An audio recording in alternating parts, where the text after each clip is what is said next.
Hello and welcome everyone. This time I made a painting that's really big. I used 3 big cups to make this. So if you want to know how I did it, then please keep on watching.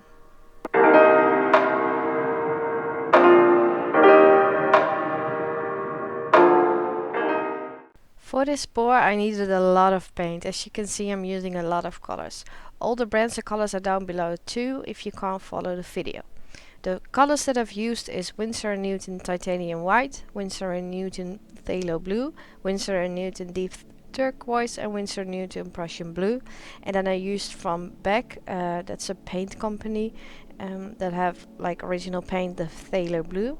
Amsterdam talents I used green turquoise. From A color I used turquoise metallic. From A color I used gold metallic, and from Creall I had a pearlescent turquoise that I used, and for the silver metallic I used the Arteza one and a Reeves one. Of course I'm using floetrol for overtrol as my pouring medium, so I poured that in my cups. There was a bit left, so the one for the white, which is going to be a bigger cup, is standing on the side so I can get the last bit out of the cup. And then I just add all the pink colors. My ratio is about 5 parts floetrol and 3 parts paint. Some paints are thicker, some paints are thinner. Like I said before, like the Winsor&Newton, as you can see on top, and the Amsterdam is a bit thicker than the Creall or the A color. So you need more floetrol for the thicker paints than the less thicker paints, if you understand what I mean. I will mixing all these paint mixes off camera first, and then I'll add water off camera too, because otherwise this video would be very long for me to show you. It would be boring too. So now I'm just going to show you the consistency of every color in real time, so you know exactly what the consistency is. For my metallic paints I mostly use a thicker consistency, because then it doesn't really mix and you get like separate gold cells or metallic silver cells. Otherwise it will just mix with the other colors and you don't really see it. My consistency is a bit thicker than other artists. As you can see, it leaves a little mound on the paint, like a mound and a mound. It leaves a little swirl and then it just disappears in the paint. As you can see as well, like the silver, it's a bit thicker than the other ones. That's what I do. I don't really measure things. I just have a feel for what I want and what I try, and I just mix the paints, because every paint is different, every brand is different, every color is different. It depends on what pigments are in it. So if you want to have the same consistency, you have to do it by eye. I will be adding silicone oil to this. I had some questions on my Instagram. I use 100% silicone oil that you use for like treadmills or other fitness equipment to lube them up. You have different silicone things. You have gels and sprays and I don't know what, but they act all different. So if you want the cells like I have, I highly recommend that you get a silicone oil that is used to lube up a treadmill, for example. I've added 1 drop to half of the paint colors, as you could see in the video, and then just mix them up really well. I wanted to do 1 in the white as well to make sure there are some cells popping up too. And then it's time to add all the colors to the cup, and I'll leave you with the music and the video of the pour, and I'll see you in the end.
was a lot of paint to move around. I tried to keep my eye on where the most of the paint was and where it moved more quickly, but it was kind of hard to do on such a big canvas. But the end result was really stunning. Sadly, something went wrong with the white and it cracked up, so I had to redo this painting, which is really sad. But it was really fun to do and to try a bigger canvas. Now that we are at home, it's good to kind of challenge yourself creatively and just use up stuff that you have around the house. Like this canvas, I had it lying around for a long time and I had to use it one day. I do hope you enjoyed this video. Please leave a like and subscribe. It's much appreciated and it really helps me. And you can look me up on Instagram. I'm always there to help you. You can leave a comment and I'll help you there. And then I'll just see you in the next video.